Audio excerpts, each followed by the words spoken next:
Hola, ¿cómo están? ¿Cómo andan? Bueno, continuamos con este sistema de la virtualidad.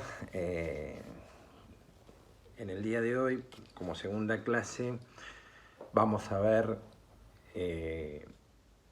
otra fuente del derecho laboral.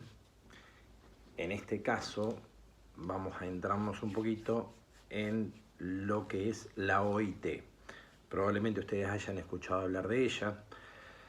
La OIT es la Organización Internacional del Trabajo. Es un organismo, obviamente, como su nombre lo dice, internacional, supranacional. Y fue una institución que se crea, que nos deja eventualmente a toda la humanidad la Primera Guerra Mundial. Se crea, como le decía, posteriormente a la Segunda Guerra Mundial, prevista ya en el Tratado de Paz, en el Tratado de Versalles del año 19, de 1919, cuando se firma la paz. En ese tratado se cimentan las bases de esta organización internacional. Y básicamente, ¿qué es lo que allí se establece? Se establece que los países, en ese momento los firmantes, pero con posibilidades de adhesión de todos los países del mundo, iban a crear una organización tendiente a establecer pautas, regular normas para el trabajo, a estilo recomendaciones para que los países posteriormente adoptasen, pero con una premisa, que lo que ellos buscaban era mantener la paz social.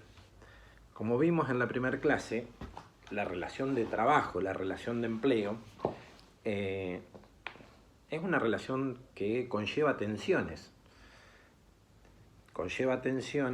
Y el trabajo es un gran regulador de la paz social. Como ya vimos, el hombre se desarrolla intelectualmente, emocionalmente, a partir del trabajo,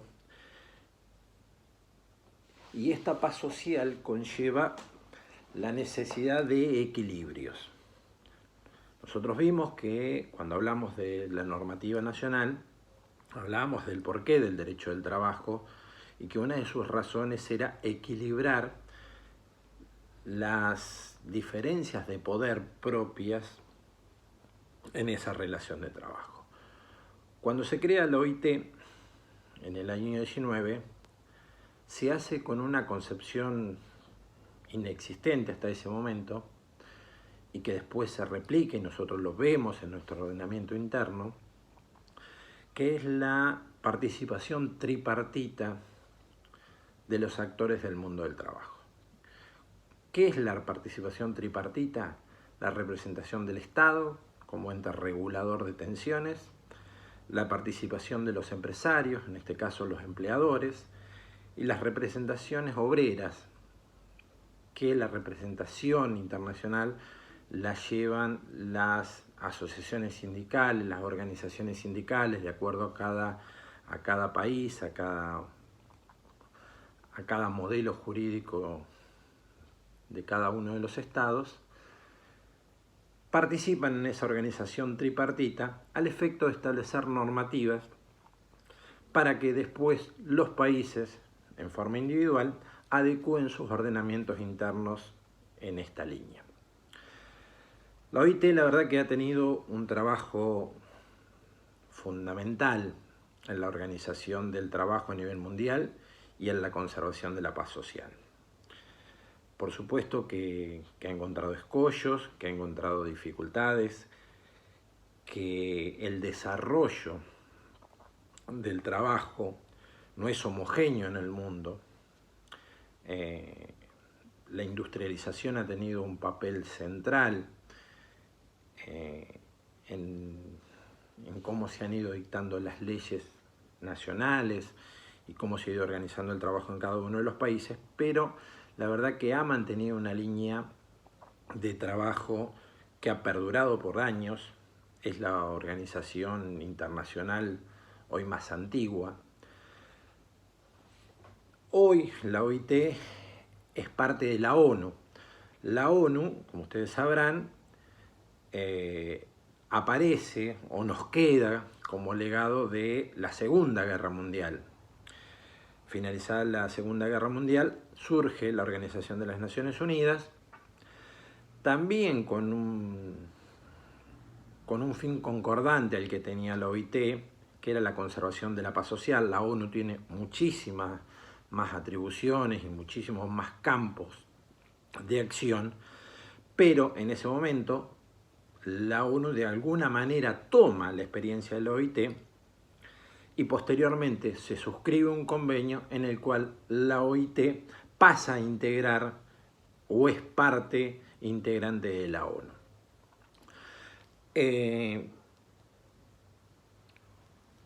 Como les decía, ¿por qué a nosotros esto nos importa? Y básicamente porque es una fuente de derecho.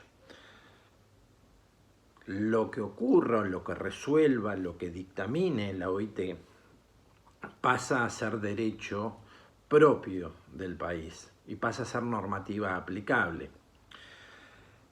La OIT tiene 3 órganos, tiene un órgano central deliberativo, que es un plenario, que se llama la Conferencia Internacional, o lo que se conoce como Parlamento Internacional. Esa se realiza en el mes de junio, tiene su asiento en la ciudad de Ginebra, en Suiza. En esa reunión anual participan representantes de los estados, participantes del mundo empresarial y participantes de las entidades de trabajadores. La representación por países es 2 miembros por los estados, 1 miembro por la comunidad empleadora y 1 miembro por la comunidad de los trabajadores. Pero a su vez existe algo que se llama el Consejo Ejecutivo, que es el órgano que se encarga de la administración de esta organización, también con asiento en Ginebra, y lo que más nos puede interesar a nosotros es lo que se conoce como la Oficina Internacional. La Oficina Internacional es la parte de la OIT que tiene el trabajo efectivo durante todo el año en los distintos países. Existe una oficina internacional central con un asiento en la ciudad de Ginebra y después existen oficinas regionales de la OIT. Argentina particularmente tiene una oficina que es una suboficina dependiente de la delegación. Nosotros pertenecemos a la Oficina Internacional de América Central y América del Sur, es una sola oficina, y de ahí surgen unas suboficinas que en el caso de Argentina hay una sede en la ciudad de Buenos Aires. Estas oficinas básicamente lo que hacen es una supervisión, una revisión del comportamiento del Estado argentino en adecuación de su normativa a los lineamientos internacionales dispuestos por la OIT. Y también resultan receptoras de denuncias contra el Estado en el caso que no esté dando cumplimiento o no se estén incorporando adecuadamente los instrumentos que provengan de la OIT. ¿Cómo se incorpora esto a nuestro derecho? En el año 1993, obviamente, vamos a aclarar una cosa. La normativa internacional existe mucho antes del 93, por supuesto, y fue un proceso que tuvieron que hacer los distintos estados, y Argentina no fue ajeno a eso, de incorporación de esa normativa al plexo normativo interno. Existe un fallo muy importante en la Argentina que se conoce como el fallo Ekmejian, fue Ekmejian contra Gerardo Sofovich, en el cual por primera vez la Corte Argentina reconoce que el derecho, cuando la Argentina suscribe un convenio internacional o integra un comité internacional que dicte una norma internacional, esa normativa pasa a ser derecho positivo y tiene carácter supremo sobre las leyes internas. En ese fallo en particular se discutía si una normativa internacional debía aplicarse o si debía aplicarse la normativa interna. Ese fallo, que anticipa lo que después va a ser incorporado por la reforma constitucional, lo que dice es que cuando Argentina suscribe esa documentación o acepta o participa de una instancia internacional donde se dicte una normativa, esa normativa integra el cuerpo normativo argentino y resulta de aplicación directa. Posteriormente, ya en el año 93, con la reforma constitucional, se incorpora en el artículo 75, en el inciso 22, que los tratados internacionales, los instrumentos internacionales, porque tratados es uno de los tantos tipos de instrumentos internacionales, son normativa argentina con rango superior a las leyes nacionales. O sea, le da un rango, un estatus jurídico superior a la ley interna. En el caso de la OIT, particularmente, tiene dos tipos de instrumentos: los convenios y las recomendaciones. ¿Los convenios qué son? Los convenios son marcos normativos que se dictan en el marco del Congreso del Parlamento Internacional con recomendaciones específicas. Básicamente la OIT ha trabajado y trabaja mucho en condiciones de trabajo. Hoy está trabajando en líneas de condiciones de trabajo, no discriminación por género y salario digno, cuestiones de minoridad, cuestiones de seguridad e higiene y garantías sindicales. Digamos, esos podrían ser los 4 ejes centrales de trabajo de la OIT. Están en sus misiones actuales, siempre bajo el paradigma fundacional que fue la preservación de la paz social. Pero les decía, tenemos los convenios y tenemos las recomendaciones. Que las recomendaciones, ¿qué son? Son normativa, consejos específicos para determinados países y que se dan en el caso de cuando hay un pedido de parte. ¿Por qué? Porque la OIT tiene 2 modos de control sobre la aplicación de la normativa. El primer control es una supervisión que hace porque los Estados miembros tienen obligatoriamente, una vez por año, elevar un informe sobre las condiciones laborales, marcos normativos, instrumentos internos, herramientas y demás que aplica el país a todo lo que hace al mundo del trabajo. La OIT lo que hace con esa documentación remitida voluntariamente por el país es revisarla, ver qué nivel efectivo de cumplimiento hay de lo que se está diciendo, y hacer alguna sugerencia de corrección en caso de considerarlo a ese país. Pero hay otro procedimiento que es el reclamo. El reclamo es cuando una entidad empresaria o una entidad sindical le reclama a la OIT una intervención porque un país no está dando cumplimiento a ese tipo de normativa. Y a partir de ese reclamo, la OIT genera un instrumento que es la recomendación.